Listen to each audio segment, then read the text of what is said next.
Hello, everyone, and thank you so much for joining us today for what promises to be a great discussion on data observability, data trustworthiness, and data quality. I'm joined today by Seth Rao and Ibi Rahmani of FirstEigen and Alation. I'm Joe Hillary. I'll be helping to moderate this session. I'm a research analyst with Eckerson Group. For those of y'all that aren't familiar with us, Eckerson Group is a industry analytics company and research firm. We also do consulting. You can see here some of our recent clients. We specialize in data and analytics. And I'm going to go ahead and let my guests introduce themselves. So first is Seth Rao of FirstEigen. I'm Seth Rao from FirstEigen, and I'm the CEO and co-founder. We specialize in autonomous data trustability validation software. And Ibi, you're joining us as well, so glad to have you here. Thank you for having me here. Hi, everyone. This is Ibi Rahmani. I'm the Director of Product Marketing here at Alation. Alation, as you know, is the leading data catalog provider. Terrific. And without further ado, we will take care of a couple last housekeeping things and jump right into it. So we'll be saving some time at the end for questions. So if you've got some, feel free to put them in the Q&A box within the webinar, and we'll try to get to them at the end. Yeah, focus those on the Q&A. Sometimes you have them come in the chat. That's okay. We'll try to get them over, but there is a Q&A function. That's the one to use. And now to the topic of today. We're here to talk about observability. Now, this is maybe a term you've seen a lot in the last couple of years as folks have started to use this terminology in a variety of ways. It's kind of become difficult to figure out, okay, what is observability? How is it different from data monitoring? How is it different from data quality? What all these things mean? So I'm going to try to lay some good foundational groundwork around what observability is, the different kinds of observability, and then Seth and Ibi are going to take a look at how their different tools address different aspects of the observability workflow and the ways they can help organizations create better insight into their data pipelines and the data they're actually working with. So observability. Here at Eckerson Group, we like to talk about 5 different kinds of observability that we think kind of break down and make tangible things that often fall under that observability umbrella. So at its core, observability is kind of next generation monitoring, right? So rather than simply monitoring, there's a level of correlation and optimization that goes into it. So it's real-time embedded insights into data, but that data could be different things. So at a really high level, you might have business observability, which comes out of the business monitoring space, looking at really high level trends, business metrics, sort of how is my business functioning? And sort of observing at that really high level of abstraction. You have operational observability, which is really looking at your resources, your application performance, and the way your infrastructure is operating. You have data pipeline observability, which is one of the 2 kinds we're really going to focus in on today, which is looking at your performance in relation specifically to data pipelines, right? How are flow rates? How is the infrastructure that supports that? What's the utilization? What's the availability, uptime, downtime, specifically for those data pipelines? You have model observability, which is a piece of the machine learning life cycle, looking at how models change over time, improving their performance and accuracy.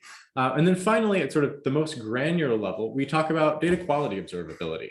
And so this is, rather than looking at the infrastructure, the way that middle layer is, actually the data itself, right? What's happening on a really granular level regarding the accuracy, completeness, consistency, and timeliness of that data. So as I referenced, this is a conversation really focused around data, right? We're not worried about business observability or machine learning observability. We're focused today on what we would categorize as data quality and data pipeline observability. So let's sort of disentangle, because a lot of times people just say data observability, right? That's a pretty common term. But sometimes they mean it to say one, and sometimes they mean it to say the other, and sometimes it's sort of used to talk about a combination of both. So to make this a little bit more concrete, let's talk about the pieces that go into each one. When I talk about data pipeline observability, that's an infrastructure question, right? That's where I want to look at my containers, my storage, I want to know sort of what are the resources that are being used when I run a data pipeline.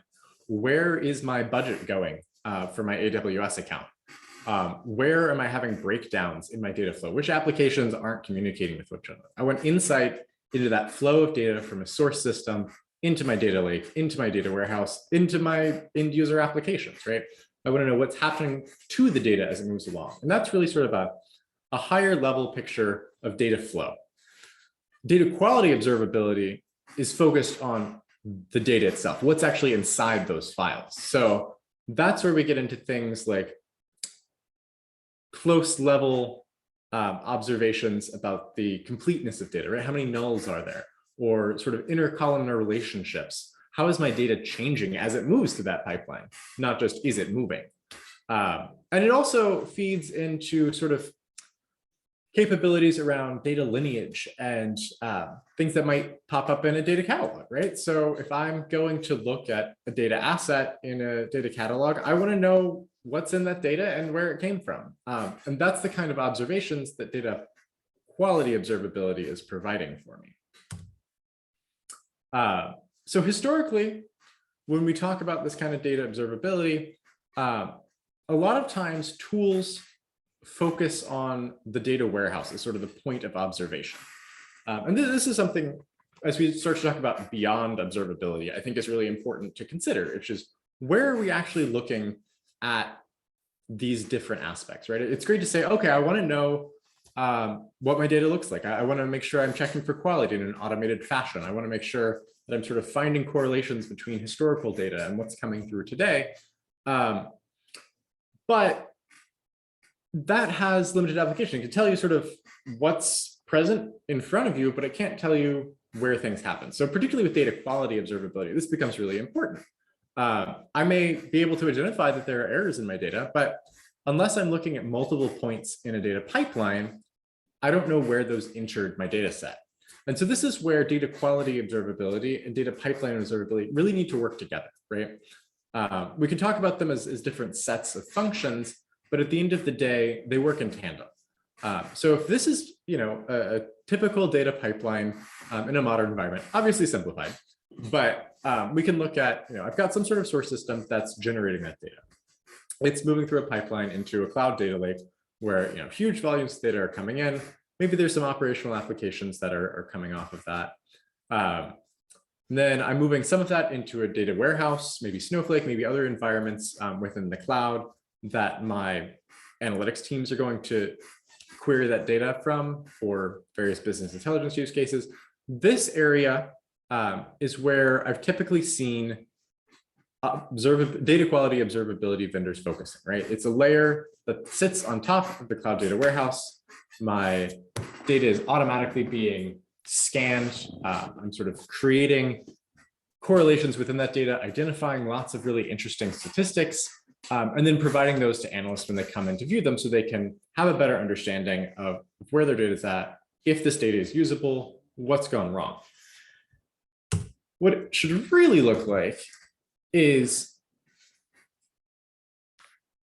points of observability in between each of these steps. And what that comes back to is the ability to trace back. If something has gone wrong, how do I know where it happened? How do I fix it, right? Or better yet, can I catch it before it gets to a business user?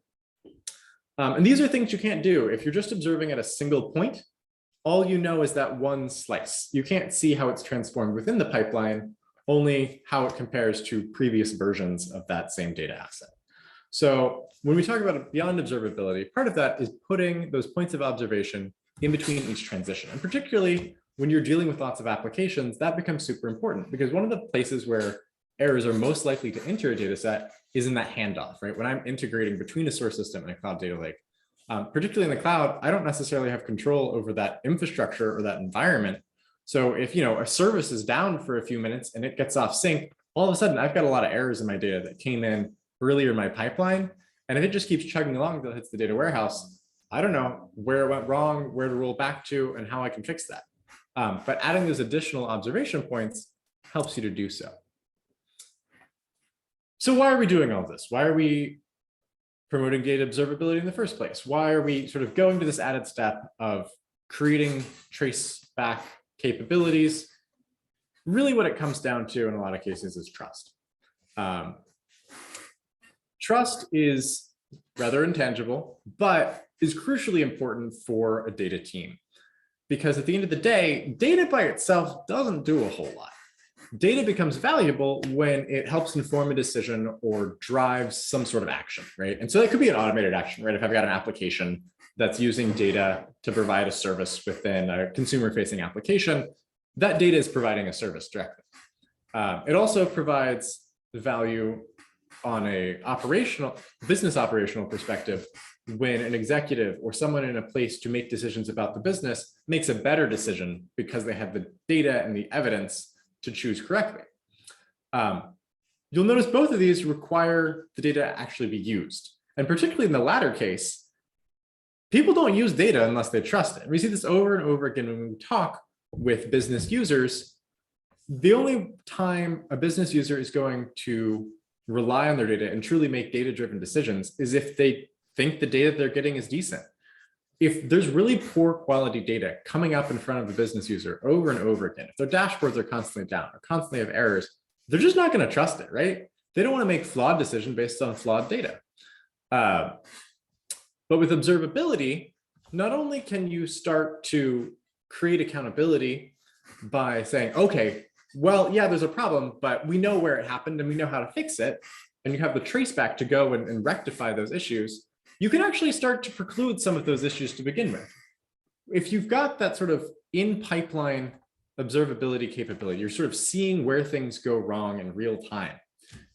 You're able to prevent it from getting to a stage where it starts to impact business users' trust. If you're catching it before it hits the data warehouse, if you're catching it while it's still in the pipeline, leaving the source system, and you're able to make an intervention there, by the time it gets in front of a business user, it's already been vetted and validated. So that earlier interception of errors allows business users to have greater confidence in their data, and therefore it makes them more likely to use it. So great, you've got business users getting higher quality data in front of them in environments where they're making decisions. But why is that important? So like I said, if you're relying on the data, you're making more data-driven decisions, and you've got less energy being devoted to this back and forth, right? When a business user says, oh, there's something wrong with my data, this doesn't look right, that kicks off a whole workflow that takes time away from the business user doing their tasks that they're supposed to be using that data to do. And it takes time away from IT, who can't build out new capabilities and instead is forced to go back and forth and figure out what went wrong, what happened. But with the sort of trace back and this early intervention, there's less time devoted to that back and forth. And ultimately, if your data is of good quality and you're starting to make more data-driven decisions, history has shown us that leads to better business outcomes. And so we can sort of quantify that in the reverse, right? What happens if we don't have trust in data? What happens if we have poor quality data? Well, we waste a lot of time and resources, right? We're spending billions of dollars every year across industries on data infrastructure, on analytics solutions. And if we're not using the data, that was all just a waste, right? If we're using the data, but the data is not right, if it doesn't even get caught by the business user, that's going to lead to poor decisions, right? That's worse than making a decision with no data at all, because now you're making it based on incorrect information, incorrect understandings of the situation. And there's some interesting numbers out there. So we talk about the cost of poor quality data as about 3.1 trillion in the US market alone. Now, this is a number from IBM, from some research they did a few years ago, but I think that sort of signals the magnitude of loss, right? Wasted time and resources sounds like something fairly negligible, right? It's a little squishy, but that wasted time and resources really adds up. And so, Gartner talks about 9.7 million as an average cost per company across industries. Again, it's just based on data that can't be trusted, so it's not being used, time wasted dealing with poor quality data. And so the more we can get in front of it, the more we can sort of alleviate that concern, the more we're truly saving for our businesses. So hopefully this little summary has given you a good sense of sort of what is observability, what are those different kinds of observability, and why it's important that we have that. Also, where are the shortcomings of observability, right? If we're only looking at one point in the platform, then we're only getting one slice of the information that we could. And so sort of moving beyond that singular point of view to multiple points of observation becomes really important and powerful. And so I'm going to go ahead and hand off to Seth, who's going to talk about the platform that he's built with FirstEigen that sort of looks to do a lot of this and implement some of the things we've talked about. Seth, I'll let you take it from here. Thank you, Joe. Let me share my screen. All right. So I'm just going to pick up where Joe left off here. We're going to cover these 5 topics today in my presentation. And the main emphasis is going to be in the last 3. There's a pretty significant gap between what observability can deliver and what is actually needed in the marketplace. So data comes in. I can guarantee you there are always a few errors. It could be in parts per million. Usually goes to a data lake, which tends to accumulate these errors, and then to a warehouse, which persists those errors. It's used in different models, which are used for predictive analytics or reporting, and then you end up making bad decisions. Now, the traditional way to approach this is have a data quality team that answers the basic question, does the data meet a static set of standards? And of late, the last couple of years, observability is a new term that has come up, and it tries to answer the question mainly from a data engineer's point of view. Should the data pipeline be stopped so that the bad data does not go to the end? And as Joe has pointed out in his part, doing it on the warehouse may already be a little late. It's best to do observability slightly ahead and also at multiple points down the line. So in spite of the observability tools and the data quality tools, a lot of investment going in, why do we still get a lot of errors? About 40% of the initiatives fail. There's a huge drop in productivity as well. So why is that? Now, let's take both of these and look at it as to what exactly do these provide. Observability, it's mainly designed for upstream data engineers. And it tries to address these 5 questions. The first 3 are the most important ones that it tries to answer. Now, the problem with every observability tool that's out in the market is it is very restrictive. It has to be done file by file, and it's pretty laborious to create and invoke data validations. Now, on the other end of the spectrum, you have data quality. Now, data quality is designed for downstream data quality team. And it answers the question, does my data meet a set of static standards? And there are 6 different dimensions in which it looks and validates those data. Now, the challenge with that is the users have to sift through mountains and mountains of data to find what are the rules of trustability that need to be put in. And hence that makes it very expensive and also very slow. And once those rules are discovered, to put it in, there is a heavy dependence on the IT team. Now, the problem with data quality is it is pretty static. Rules that were determined a long time ago continue to be used forever and ever. Even your data has evolved, it has changed, the ecosystem has changed. Those rules become very static. Why? Because you have tens, if not hundreds of thousands of rules. It's not scalable, and it's often error prone. Because of these group of tools cropped up to meet some of these demands. Now, think of it as an analogy. We started off with data quality teams, equivalent to having these clunky heart monitoring devices. Then people felt there was a need for something a little bit more smaller, addresses a small part of the problem, doesn't have to solve the entire problem, but a small part, which is observability, addresses about 20% of the issues. Now, the problem is each of them solves a small part, and the end result is there is lack of trust in the data throughout the pipeline. There is not enough visibility. So what is needed is something that is easy to strap on, something you're not spending too much time, but it will do more than just data quality, more than just observability, but it will give you a high-level information, which is very rigorous, and a lot more information that you can act on to control your pipeline. So what we did was talking to different customers who were experiencing this pain. We designed DataBuck.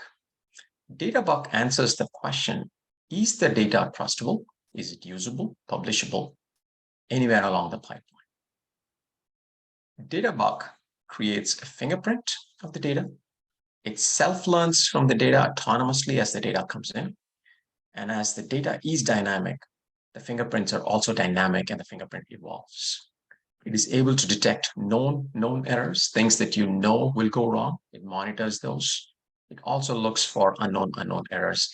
And in the end, it gives you an objective data trust score. It's no longer a popularity contest whether somebody A, B, or C likes a certain data and says it can be used by others. DataBuck eliminates the subjectivity and gives you an objective data trust score. So there are multiple challenges that the users face, and we have seen the need for more trustable data literally exponentially grow in the last few years. And the traditional approaches to validating the data are extremely costly. So our approach is a completely new approach. You don't assess the trustability of data by writing rules and saying if the data looks like this, then it is trustable. If the data looks like that, it is not trustable, and so on. But by automatically sensing the changes in the fingerprint of the data using machine learning. Every data set has a unique fingerprint. And we have had conversations with multiple customers who say, you know what, my data is so unique, there's no way you can fingerprint it. The answer is yes, you can. You just have to go down to a very detailed level and look at small microsegments of data, and you will be able to find fingerprints that can be used to validate the future and incoming data. So what is this thing called fingerprint? So we have machine learning algorithms that autonomously track and create multiple fingerprints. That software automatically recognizes the microsegments within your data. And for each of those microsegments, it creates fingerprints. And it also creates multivariable spatial fingerprints, microsegment fingerprints, hierarchical fingerprints, and multi-time cycle cyclicality fingerprints. So if you combine all of this into one big fingerprint, that is a lot of information on the data to be able to track and say, do I trust this data? A change in the fingerprint could indicate an evolution of data or an error in your data, and hence the trustability in data is low. So with this concept, what we also did was we expanded the point of applicability of trust. Typically, data quality people are in the end, the point of consumption. And the data observability people are more in the beginning, upstream. But a data trust score has to be tracked all the way from the beginning, through the pipeline, and through the point of consumption. And DataBuck is designed to do exactly that. And even better, the holy grail is when the data engineering team can create data trust sensors, embed them along the pipeline of the data. And those sensors communicate the results to the business user or a data steward. And they can constantly be aware of the trustability of data every point. And they can then tweak and communicate back to the sensor whether the pipeline should be tweaked, should be stopped, or is it okay to go. So the business user gets complete control over the pipeline because they get a sense of the trustability. Now, what I'm going to do is quickly switch into a few minutes of demo of what exactly DataBuck does and how easy it is to implement it. All right. So it's a web-based UI. To the DataBuck, the data engineering team can essentially give the connectivity credentials. Very simple. And note what I am not telling the software. I'm not telling the software anything about the data, whether it's a financial services data, it's a healthcare data, insurance data, IoT data, or anything. All I'm doing is pointing DataBuck to the source of the data, and I say health check. And as soon as I hit health check, three things happen. The software completely profiles the data, creates a deep fingerprint of the data at a microsegment level. Then it uses that fingerprint and creates rules and validation checks for that data. And thirdly, it goes and actually validates the data. So I'm not going to hit the health check, but as soon as I hit it, we can go and see the results of what DataBuck provides. So with just 3 to 4 clicks and no information on the data, the software figures out what is the data trust score at a project level or a schema level. So this can be thousands of files or thousands of tables on your Snowflake. And you can get more details on the different types of tables that you may have. And you could go down to another screen and look at the data trust score for individual tables. You can double click on any of these and you could get the data trust score and the trust score of the different dimensions of data quality for an individual table.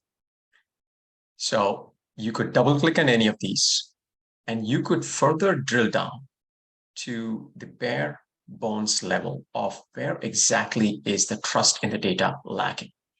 So you could go up here, you could look at essential results, advanced results, and you could see further dimensions of data quality, which contribute to the trust in your data.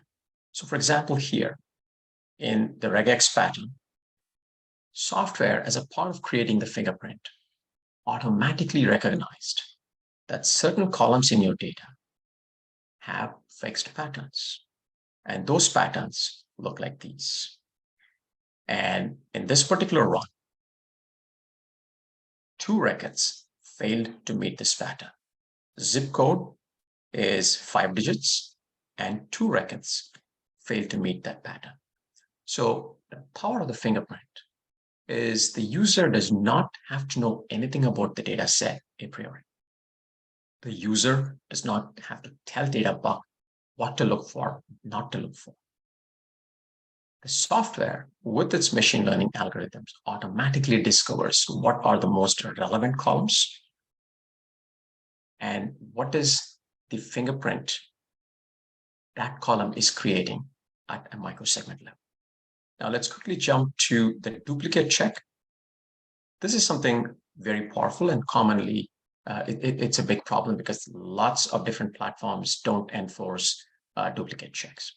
So here, the software does something very interesting. Machine learning algorithms automatically figures out what are the composite primary keys. Again, the benefit is the user does not need to know anything about a table or a file. The software will automatically figure out that this particular data set had a composite primary key that was made up of these 5 different columns. And there was a single duplicate based on this primary key on this particular one. And a different set of primary keys had another duplicate and so on. So this is a very powerful concept.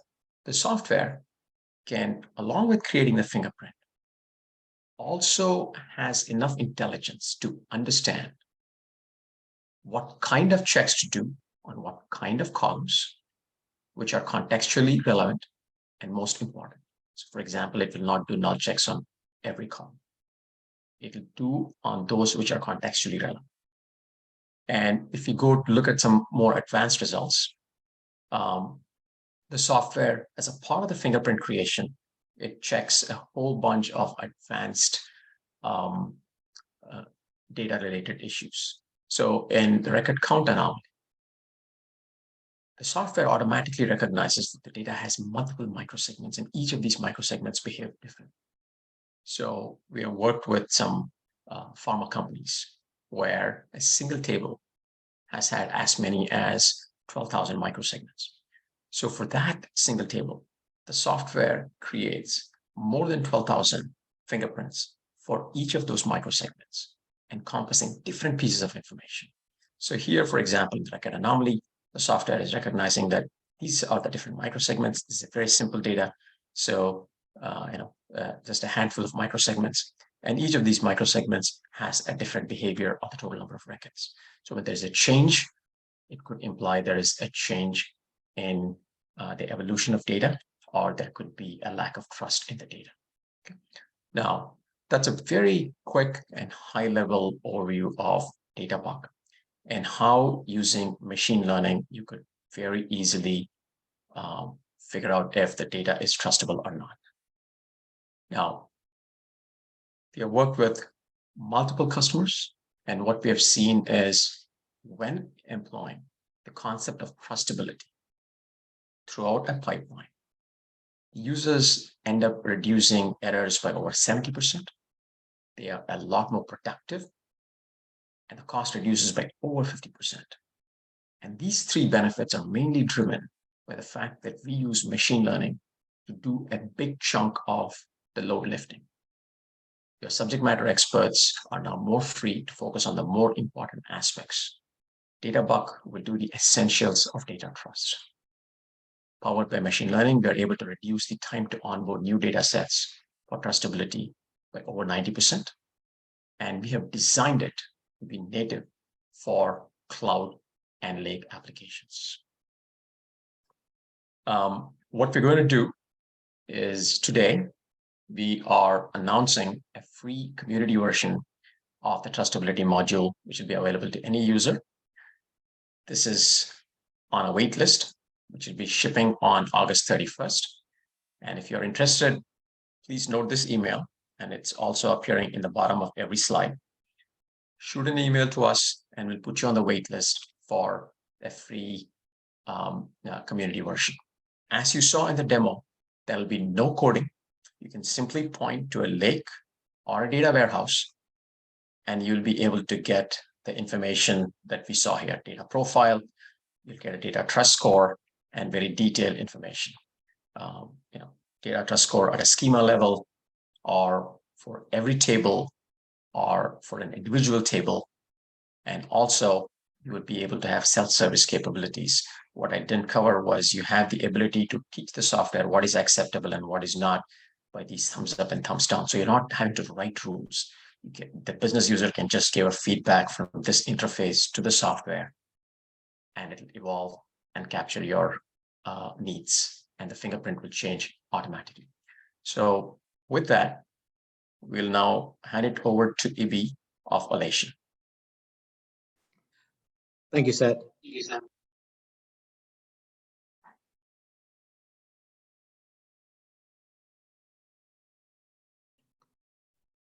Just bringing on my presentation over here. All right. We saw a little bit about data observability from both Joe, from a concept point of view, and how Seth talked about how FirstEigen provides value to the users over there. Now let's talk about Alation and what Alation provides to our users.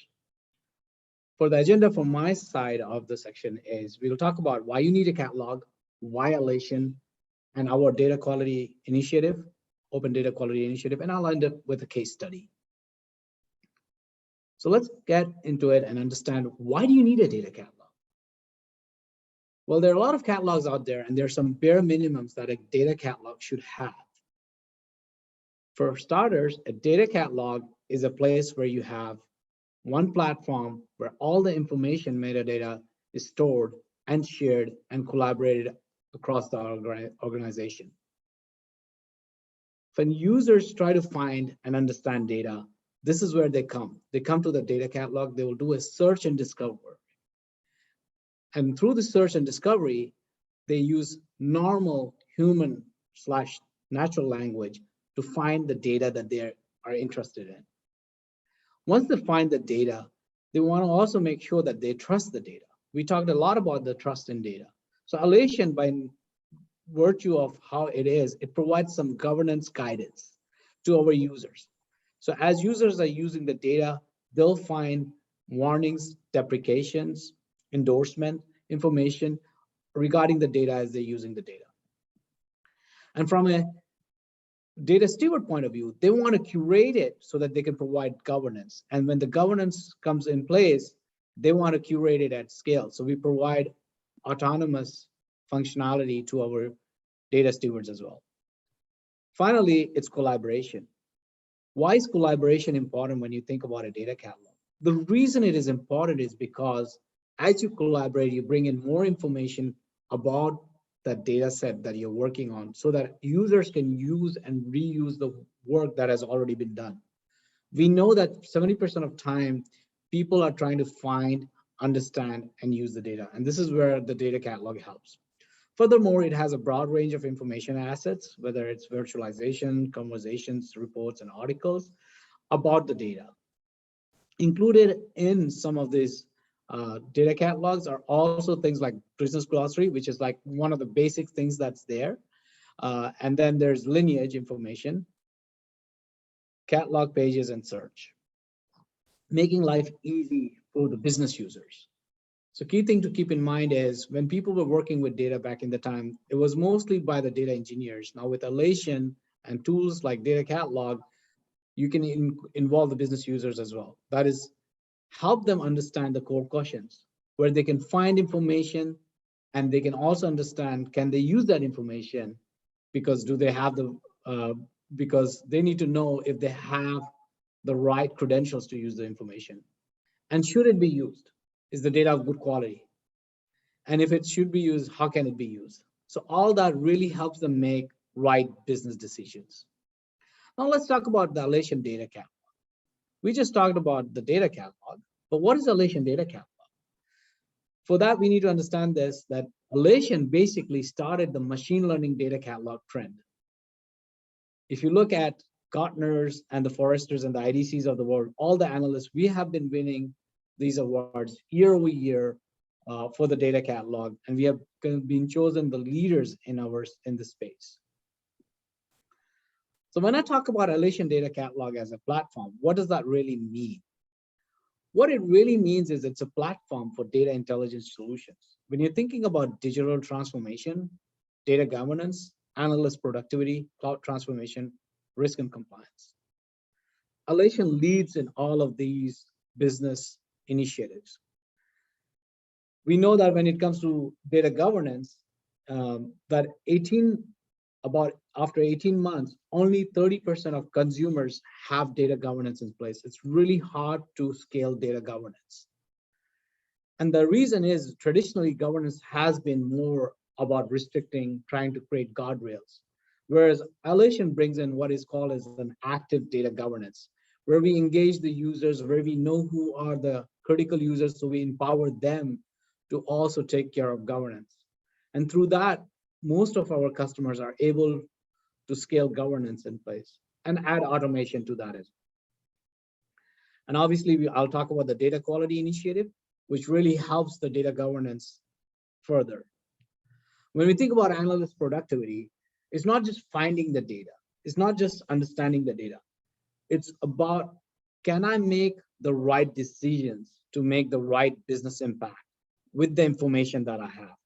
That's where analyst productivity comes in, because we not only help you search or find data, we have a tool that is an IDE tool, that Compose, where people, as they write the queries, it provides guidance so that business users can also use that tool and find information quickly. They don't have to wait weeks or days or weeks to find that information. From a cloud transformation point of view, obviously, Alation does not migrate data into the cloud. However, we provide the intelligence for the cloud transformation. What kind of intelligence? Again, according to Gartner research, people at a given time are only using 10% of the data. So when you think about cloud transformation, which can take anywhere from 3 months to 9 months to do a transformation, to plan and do a transformation, it will be good for those users to understand what is the critical information they have, what information they're using. And this is where Alation comes in, because we provide guidance into that critical information, into what is the top 10% of data that you're using and that you will be leveraging, and hence you want to move those data first. Finally, risk, privacy, risk, and compliance. We all know about GDPR, CCPA. Ability to share information freely can be restricted, but how do you do so where you can share information between departments, but not share the private information? So we have ways to tag that as well, so that, for example, if marketing has information about a client's address and that information needs to be used by sales, we can make sure that the data set is shared, but not that private information about that client, like their address. So as an intelligence, data intelligence platform, we help you with all of these business initiatives. So let's talk about the data quality initiative that we just launched. About a couple of months ago, we launched this data quality initiative. And what was this initiative about? When we looked into Alation, we recognize a lot of our customers are talking about data quality, and data quality is a hot topic. That said, we also recognize there are companies like FirstEigen that provides really good quality solution, which are much advanced than what Alation is providing right now. So what we did is we opened our API so our customers can use those solutions and take leverage of the best solutions that's available to them. And they can all surface that warnings from those solutions into the catalog. So as they're going through their workflow, they're not interrupted. They don't have to go through multiple tools. They can go into the catalog, do the search they want, and right there, they'll get information about how they're gonna use the data, if they can use the data, the things that we already talked that the catalog should do. Do they have the right credentials to use the data? Or is the data of good quality? Obviously, Alation as a company has been focused on creating openness towards its platform, not just from the data quality initiative that we launched. We have APIs, we have connectors. Today we support about 80 plus connectors for our customers. And that ranges from on-prem, legacy, private, public, cloud, all kind of different data sources, BI, data warehouse, so that you have everything connected to Alation and have a visibility, end-to-end visibility into your platform, and marry that with a data quality solution like FirstEigen. You get the whole visibility into your quality end-to-end through your life cycle or workflow, and make the right business decisions. The final thing for us was we didn't want to lock in our customers by providing our own solution where we just have a solution. We are enabling our customers to have solutions from other vendors as well. So this really adds to the value that we have, that because our value is to serve our customers, not just to serve Alation. If you have used Alation in the past, you know Alation by default has some data quality capabilities within the data quality. Whether it's using data quality within Alation for finding stats, like you can do basic profiling where you can have min, max, nulls, or you can have lineage information. Alation captures all that and provides all the metadata information for the lineage. Obviously, from a governance point of view, I talked about providing workflow and making it autonomous for our users as well. Now, through tools like FirstEigen, what we are able to do is we're going to provide matrix, rules, notifications that will be surfaced from those tools, including Trustability, which Seth just talked about, right into the catalog, making it really an easy experience for our consumers. This makes it a one-stop shop for our consumers, so they can get all that information right into Alation, so that they can understand the good quality data right there.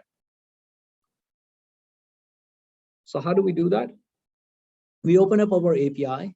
FirstEigen went and did the integration with the catalog, and now all the data quality information is surfaced right into FirstEigen. The benefit is to the customer is you don't have to do that integration work. The integration work is done. And if you look at the Alation tools, what we did is we created a new tab called the data quality tab. And through the data quality tab, all the rules, the status, the description is surfaced right into your into Alation. And through that, you can make the right decisions. So for example, if you're looking into a retail customer who does an update and the update is missing, let's say, some time information, it's fine. We can call it a warning. So FirstEigen can set that information as, hey, that's a warning. We see some of that information missing. You can still use this data set. However, if 70% of the data set is missing time information, then FirstEigen can set up a rule where it can say, okay, now this is supposed to be deprecated, and that data set will be deprecated. So that means you are not going to use it.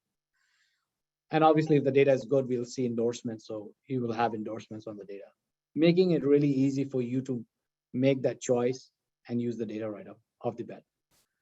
Now, looking at our customers, this is American insurance company. They needed governance with compliance. And obviously, they tried to lead the IT-led governance, which failed. Like I said earlier, that within 18 months, only 30% of companies are able to scale governance. And the reason being is it's all restrictive. However, with Alation, what they have is an active governance where people are empowered to provide rules and work with data stewards and provide feedback back and forth, where the governance is more of a collaborative way of scaling. So through this, what has happened in this example was they were able to have a business-led governance initiative where people were having self-service.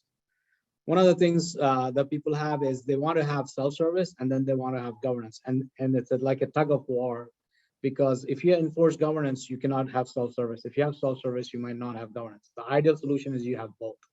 And that's what these guys were able to do, that is American Family. So the data quality solution was directly incorporated into the analyst workflow. Remember, I talked about the workflow. It's really critical. It was incorporated right there. Obviously, as you can see, you get all the benefits from the catalog where they were able to reduce it from weeks to hours when they were able to get the complete glossary. The time savings for the data scientists was also decreased. And what was the reason? The reason was we talked about business glossary. We talked about Alation having an open, so we can also send inbox into the tracks on how the governance is changed and how people need to enforce that. I talked about Compose, and Trust Check is where you get the warnings, the deprecations. So through Compose and Trust Check within Alation, they're getting all the rules and information, and connecting to a powerful tool like FirstEigen, they can have much better information than they used to. And conversations, which is part of collaboration. So all that said, it's been an exciting day for us to share this valuable information to you. So what is next? You can see Alation in action. We have demos for both Alation and FirstEigen DataBuck. So you can go on the website and see the demo here. I'll leave it over here if you want to do a screenshot of this so that you can ensure that you have the web page available to you. Obviously, Alation has a podcast. You can listen to our podcasts done by our CEO, where we have different data leaders come and talk to him. And there's a lot of interesting learning over there. And FirstEigen has this great blog about how you can scale data quality operations with AI and machine learning. Remember, if there's one thing you want to take away from this is not just data quality or data observability, but also trustability and ability to scale. And on the right, you have the connections. So with that, let me give it to Joe for Q&A. Terrific. Thank you so much. Those are two great presentations, and I know a lot of people have had questions coming in this whole time. So we'll try to get to as many as we can in the next 10 minutes or so. All right. First question we've got: does data quality observability mean capturing observations about pipeline processes, or capturing observations from the data pipelines processed? That's a great question. So this kind of gets back to the difference between data pipeline observability and data quality observability from the beginning of my presentation. So the first one of those, capturing observations about pipeline processes, it's textbook data pipeline observability. That's what that is. It's looking at how are these processes functioning, how are the pipelines performing. Data quality observability is focused, instead of on the infrastructure through which the data is moving, it's focused on the data itself. And so that's, here's what this table looked like. Here's what this row and column looked like at this point in the pipeline. And now I'm looking at it again and seeing if it's changed. But it's really looking at granular level changes in the data. That's what you're observing with data quality observability. Next question. I think this one's probably directed to you, Seth. Would DataBuck Will DataBuck be required to be hooked at each point of the data pipeline, or will it automatically traverse through the data pipeline to address data quality observability? Oh, Seth, you're muted. Thank you. So the user would need to point DataBuck to wherever they would like to establish the trustability of data. DataBuck could go through and do it at all points, but what we see is that user often says, I don't want to do it at 100 different points. I just want to do it at a few of the points which I think are critical, few points along the line. So user points it to wherever they want to understand the trustability of data. And then that's kind of what you were talking about, Seth, with the different trustability sensors kind of embedded. Those are the points that you're choosing. Yes, exactly. Which maps to that idea of the different observability points that I was talking about as well. That's sort of the concrete, where are you looking in between each of these systems? Yeah. All right, next question. What if there's an error that requires a pipeline to be paused? How would stewards intervene using these sorts of tools? So, okay, we've identified that there's an error. We got to stop the pipeline. What's the impact on a tool like DataBuck? I can take a quick answer, and EB has something to add to that as well. So there are two ways to do this. If an error has been detected with DataBuck, you could then pause the next ETL job. DataBuck also connects automatically with the data catalog and populates the data catalog with all the relevant information. So for example, with Alation's Open DQ initiative, all the information go into Alation catalog. And from within the catalog, also, you may be able to control your data pipeline, but you could definitely do it from DataBuck by itself. Yeah, just to add to that is right. Thank you, Seth. This open new data quality initiative, what we did is we created this special tab within Alation. By default, we had something called a trust check within Alation. So what the trust check did was think of it as a traffic light, red, amber, and green. That is, whether it's endorsed, a certain data set is endorsed, or there's a warning, or there's a deprecation. So as DataBuck surfaces that information into Alation, we are able to provide that guidance right into Alation, into the user's workflow. Basically, when they're searching for data and there's a problem, they can see that. Not only that, there's also the intelligence on impact. We have lineage, and we can also provide the impact analysis. If there's something in the back end, in upstream that needs to be taken care of, where it needs to be taken care of. So we can also provide that kind of information back to the users. Terrific. That's great. We've got a few more, so we'll try to get to as many as we can. How do we programmatically implement DataBuck on various data sources? For example, CSV files being ingested into Data Lake and Data Warehouse. Great question. DataBuck is built to validate lakes, warehouses, and pipelines. So all you have to do is point DataBuck to your Azure Data Lake or AWS S3 or GCP, and it'll automatically scan and it'll validate your data lakes for every table that's out there. So it's very easy, number one. And once it is set up, our customers often, for example, in S3, often have DataBuck sleeping in the backend. And as soon as a new data comes into Data Lake, the Lambda function wakes up DataBuck, it validates the data, and it goes back to sleep. So you're not consuming resources when you're not validating. And at the same time, within a minute or two, as soon as your data comes into your Data Lake, it has been validated for its trustworthiness, accuracy, and reliability. All right, so our next one concerns a scenario in which different data silos have very different data quality profiles, such as you're integrating a data warehouse following a lot of business growth or M&A. So the example it's given is, what do you do if you have one silo where there's good postal mail but bad email, and a second silo where there's good postal and good email? How does DataBuck deal with siloed data that might have very different profiles?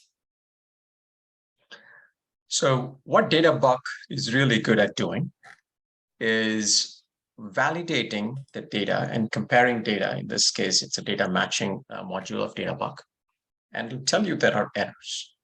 What DataBuck is used most often is in operational and transactional data. So it's designed not to change or edit the actual data set itself. So if you have A correct here and B correct here, and I think the questioner wants to know, can I create a new table where I use the A and B from these two and have a better table where both of them are correct? DataBuck will point out the errors. Externally, you'll have to see what those errors are and do a join and create a new table. DataBuck will not do that for you automatically. There you go. And then next question. Once you plug in data, and I think this is building off of the question we answered before, once you plug in DataBuck wherever it's required, how do you monitor the stats? Is there a consolidated view or a resource monitor? If I've got all these different observation points, is there somewhere I can see all of that information together, or am I viewing those each in isolation? Yes, absolutely. So there are two ways to look at those. The first one is within DataBuck. You can look observations at an aggregated schema level.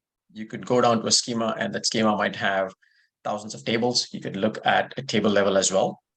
And for example, some of our banking customers, they have different groups that use DataBuck. You have the credit card group, you have the AML, anti-money laundering group, and you have the customer success group, and so on. Now, all of these groups have their own areas where they store their data, and they get access to just the data that they can see and DataBuck and the results. And so they get an aggregated view and a detailed view for just their area. So single place. And also, because we can connect back to a data catalog, you could have the same view in Alation as well, where you will be able to see a consolidated view of schemas, tables, and even the individual tables as well. All right. And there's one more question. Let me just clarify that was asked previously on the programmatic, how do you do it programmatically? DataBuck has direct integrations, for example, with Glue. So if you have a Glue pipeline on AWS and you would like to validate the Glue pipeline, it can be done directly by API integration. DataBuck's Python library also gives you a programmatic access. So DataBuck is designed to automate your whole process, make it programmatic, so you don't have to do it on an ad hoc basis. The fingerprints automatically evolve. It automatically detects when data comes in. It automatically validates it, and it'll send you alerts automatically as well. So minimum human touch. Everything can be programmatic in DataBuck. I think that's about all we've got time for. So thank you all once again for joining us today. Thank you for your engagement and your great questions. Hopefully you learned something. And feel free to be in touch. You've got the contact information for Seth and EB if you've got additional questions, percolate over the next few days. Have a great afternoon or morning or wherever it is, wherever you are. Take care. Bye.